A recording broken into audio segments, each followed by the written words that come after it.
हारे का सहारा। एक सच्ची घटना की बड़ी ही सुंदर कहानी। जय श्री श्याम बाबा। ये कहानी एक छोटे से परिवार की है जिसमें दो भाई रहते थे। बड़े भाई का नाम भानु था और छोटे भाई का नाम किशन। दोनों की शादी को करीब 20 साल हो चुके थे। भानु का एक बेटा था जिसका नाम रोहन था, जबकि किशन के आंगन में अभी तक बच्चे की किलकारी नहीं गूंजी थी। इस बात से भानु मन ही मन बहुत खुश रहता था। एक दिन किशन कहीं जाने की तैयारी कर रहा था। तभी भानु ने ताना कसते हुए उसे टोका। अरे लाड साहब, कहाँ के लिए सवारी निकल रही है? किशन ने विनम्रता से जवाब दिया, भाई साहब, आज मैं खाटू श्याम जी के दर्शन करने जा रहा हूँ। भानु गुस्से से बोला, क्यों फिजूल में समय बर्बाद कर रहा है? वहां जाकर क्या मिलेगा? चुपचाप जाकर काम कर। 2 पैसे घर में आएंगे तो ज्यादा अच्छा लगेगा। किशन ने धीरे से कहा, काम तो मैं करता ही हूँ भाई साहब, पर बाबा के प्रति मेरी आस्था है, इसीलिए जा रहा हूँ। भानु चिल्लाया, गोबर की आस्था है तेरी? काम करने में तुझे जोर आता है। चलो दोनों पति पत्नी खेत में जाकर गोबर फेंको और खेत की जुताई करो। बड़ा खाटू श्याम जी के दर्शन करने चला है। तभी किशन की पत्नी राधा बोली, सेठ जी, पूरा गांव खाटू श्याम जी के दर्शन करने के लिए जा रहा है। हम भी श्याम बाबा से एक मन्नत मांगने जा रहे हैं कि हमारी भी कोई औलाद हो जाए। भानु ने कठोरता से कहा, औलाद अगर होनी होती तो इन 20 सालों में हो जाती। अब कोई उम्मीद मत रखो, बकवास बंद करो और काम पर लग जाओ। किशन और राधा दुखी मन से अपनी गरीबी और मजबूरी पर एक भजन गुनगुनाने लगी। अरे गरीबी ने मारा मुझे, अपनों ने मारा, मेरी मजबूरी का सांवरिया मजा बना रहे। अब तो डोरी खींच ले, दुख देखूं कितना, खाटू नगरी में आने का मेरा टूट गया सपना। थोड़ी देर बाद किशन का दोस्त सुरेश आया। किशन भाई राम राम। किशन ने उदासी से कहा, राम राम सुरेश भाई, राम राम। सुरेश ने पूछा, क्या हुआ? आज श्याम बाबा के दर्शन करने नहीं चल रहा क्या? किशन ने बड़ी दुखी मन से कहा, नहीं यार सुरेश, मेरा चलना नहीं हो पाएगा, तू ही चला जा। सुरेश ने चौंकते हुए कहा, अरे क्यों? आज का दिन तो तय किया था, अब तू टाल रहा है। किशन ने कहा, क्या करूं यार, भाई साहब ने साफ साफ मना कर दिया। कहते हैं कहीं जाने की जरूरत नहीं, चुपचाप काम करो। सुरेश बोला, अरे तो क्या हुआ? भाई साहब को तो पता ही नहीं चलेगा। हम 3-4 घंटे में दर्शन करके वापस आ जाएंगे, तू बस आ जा। किशन अपने दोस्त की बात मान गया और उसके साथ चल पड़ा। वह अपने दोस्त और गांव की अन्य मंडली के साथ बाबा के दर्शन के लिए निकल पड़ा। वे सभी बाबा की ध्वजा लिए हुए जय जय करते हुए भक्ति भाव से जा रहे थे। बाबा के दरबार पहुंचकर उन्होंने अपनी कामना व्यक्त की। वहां उन्होंने बाबा को ध्वजा और प्रसाद अर्पित करके अपने और अपने पूरे परिवार की सुख समृद्धि की प्रार्थना की। इसके पश्चात वे अपने गांव की ओर लौट पड़े। दूसरी तरफ भानु का बेटा रोहन कॉलेज से जल्दी घर लौट आया। भानु ने प्यार से पूछा, अरे बेटा, आज कॉलेज से इतनी जल्दी कैसे आ गया? रोहन ने जवाब दिया, बाबूजी, आज मेरे दोस्त का जन्मदिन है तो मैं पार्टी में जा रहा हूँ। आप मुझे कोई बढ़िया सा तोहफा खरीदने के लिए कुछ पैसे दे दो। ये ले 500, इसमें क्या बढ़िया तोहफा आएगा? एक काम कर, ये 500 और ले जा। ये कहते हुए भानु ने उसे 1000 थमा दिए। रोहन बोला, अरे बापूजी, आप खर्च तो कर देते हो पर कुछ कमाते भी तो नहीं हो। भानु हंसते हुए बोला, अरे बेटा, सब लोग थोड़ी ही कमाते हैं, तेरा चाचा किशन किस दिन काम आएगा?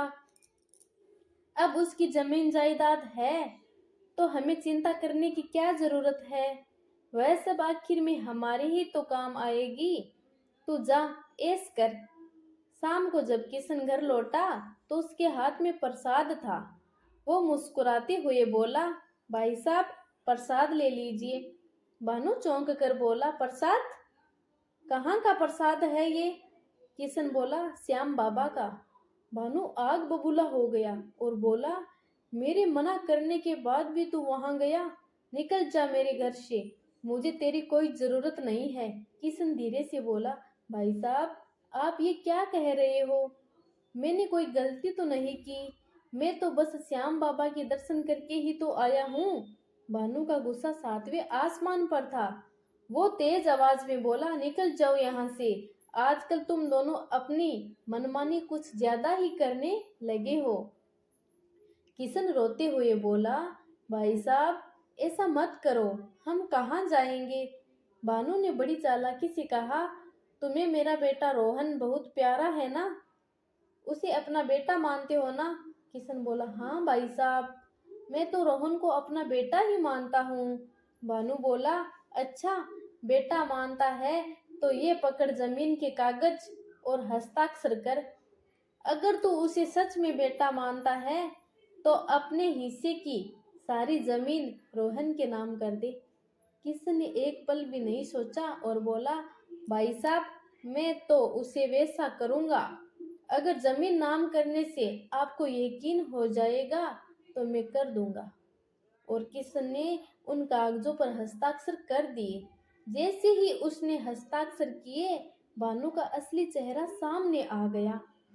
भानु ने क्रूरता से कहा, तो पकड़ो अपनी यह चारपाई और अपने ये गद्दे और पकड़ो अपने श्याम बाबा को और निकल जाओ इस घर से। भाई साहब, ये क्या? अब तुम्हें जमीन भी नाम कर दी? भानु हंसते हुए बोला, इसीलिए तो निकाल रहा हूँ। अब तुम्हारा इस घर से कोई लेना देना नहीं है। सुबह होने से पहले यहाँ से दफा हो जाओ ताकि मुझे तुम्हारा मनहूस चेहरा न देखना पड़े। किशन और राधा बेघर हो गए। किशन आसमान की ओर देखकर रोने लगा, बाबा, मेरी भक्ति में क्या कमी रह गई थी जो तूने मुझे ये दुख दिया? मैंने तो कभी किसी के बारे में गलत नहीं सोचा, किसी का बुरा नहीं किया, फिर मेरे साथ ही इतना बुरा क्यों हुआ? पहले एक ही दुख था कि औलाद नहीं है, पर अब तो भाई साहब ने भी हमें घर से निकाल दिया। अब इस दुनिया में हम कहाँ जाएंगे? वह अपनी जीवन लीला समाप्त करने की सोचने लगा। तभी वहां एक साधु प्रकट हुए। साधु ने कहा, बेटा, भगवान के नाम पर कुछ दे दो। किशन ने रोते हुए कहा, बाबा, मेरे पास तो सिर्फ मेरे प्राण बचे हैं, वही ले लीजिए। साधु ने पूछा, क्या बात है बेटा, बहुत परेशान लग रहे हो? किशन ने अपनी सारी आप बीती सुना दी। साधु ने उसे समझाते हुए कहा, बेटा, जीवन समाप्त करना समस्याओं का हल नहीं होता। ऐसा कदम कायर लोग उठाते हैं। समस्याओं से संघर्ष करना सीखो, क्योंकि संघर्ष का नाम ही जिंदगी है। भगवान पर भरोसा रखो, हारे का सहारा बाबा श्याम हमारा। एक दिन तुम्हारा जरूर भला होगा। जय श्री श्याम। साधु की बातों से किशन को हिम्मत मिली। कुछ समय बाद एक दिन किशन की पत्नी राधा की तबीयत कुछ खराब हुई। वो डॉक्टर को दिखाने गए तो डॉक्टर ने उन्हें खुशखबरी दी। डॉक्टर ने कहा, बधाई हो, श्याम बाबा ने आपकी सुन ली, आपकी पत्नी गर्भवती है। ये सुनकर किशन और राधा की आंखों से खुशी के आंसू बह निकले। हे श्याम बाबा, तेरा लाख लाख शुक्र है, तूने हमारी लाज रख ली। भगवान के घर देर है अंधेर नहीं। आखिरकार तूने मुझे मेरी भक्ति का फल दे ही दिया। दूसरी ओर भानु ने किशन की जमीन बेच दी, क्योंकि वहां से एक हाईवे निकल रहा था जिससे जमीन की कीमत कई गुना बढ़ गई थी। उसने उन पैसों से एक आलीशान महल जैसा घर बनवाया। एक दिन एक पड़ोसी ने पूछा, भाई साहब, मकान तो जोरदार बनाया है, कितने पैसे लग गए? भानु ने घमंड से कहा, भाई इस मकान में करीब 2.5 करोड़ लग गए। आसपास के 7 गांव में ऐसा मकान नहीं होगा। पड़ोसी ने कहा, इतना बड़ा मकान बनाने की क्या जरूरत थी? आपका तो एक ही लड़का है। भानु ने जवाब दिया, लड़का एक है इसीलिए तो इतना बड़ा बनाया है। हम तो टूटे फूटे मकानों में रह लिए, पर अपने बेटे को तो पूरी शान और शौकत से रखेंगे। रोहन अब पैसों में खेल रहा था। वो भानु से कहता, बापूजी ये मकान तो गांव में अपनी शान बन गया है। अब बस आप मुझे गाड़ी दिलवा दो तो कॉलेज में मेरे दोस्तों के सामने मेरा भी रुतबा बन जाएगा। भानु ने कहा, अरे बेटा, गाड़ी कौन सी बड़ी बात है, 2 महीने रुक जा, बची हुई जमीन का पेमेंट आ जाएगा, फिर तुझे गाड़ी भी दिलवा दूंगा। रोहन की मांगे बढ़ती गई। एक दिन वो बोला, बापूजी मैं 4-5 दिन के लिए दोस्तों के साथ दुबई जा रहा हूँ। भानु ने कहा, ठीक है बेटा, ये ले पूरे 50,000, और कम पड़े तो फोन कर देना, मैं और भेज दूंगा। रोहन अपने दोस्तों के साथ दुबई पहुंच गया। भानु के दिए हुए पैसों से उसने और उसके दोस्तों ने खूब ऐश की। महंगे होटलों में रुकना, शानदार पार्टियों में जाना और पैसों को पानी की तरह बहाना, ये उसका रोज का काम बन गया था। उसके दोस्त जो सिर्फ उसके पैसों के लिए उसके साथ थे, उसे और भी ऊंची उड़ान भरने के लिए उकसाते रहे। यार रोहन, जिंदगी का असली मजा तो इन सब चीजों में है। एक दोस्त ने शराब का गिलास थमाते हुए कहा, और सुन, यहाँ पास में एक जगह है जहाँ बड़े बड़े लोग अपनी किस्मत आजमाते हैं, एक रात में लाखों कमा सकते हैं। रोहन, जो अब तक नशे और घमंड में चूर हो चुका था, उनकी बातों में आ गया। वो उनके साथ जुए के अड्डे पर पहुंच गया। शुरुआत में उसने कुछ छोटी छोटी बाजियां जीती।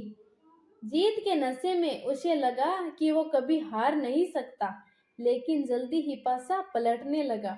वो एक के बाद एक बाजी हारने लगा।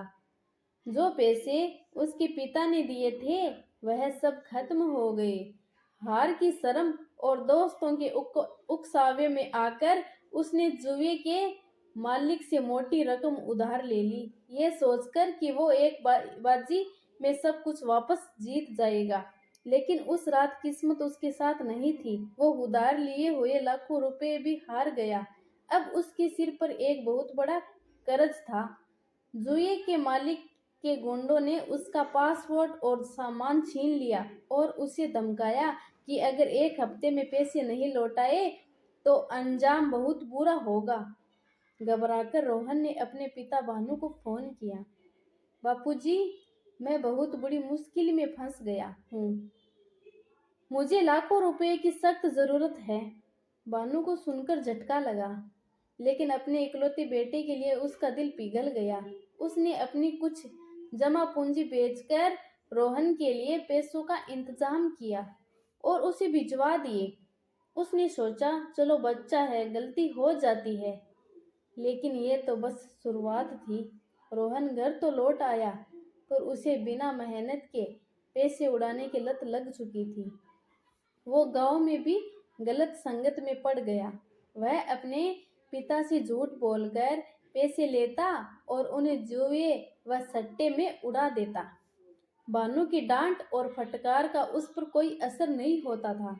देखते ही देखते सालों बीत गए। दूसरी तरफ किशन और राधा की जिंदगी धीरे धीरे पटरी पर आ रही थी।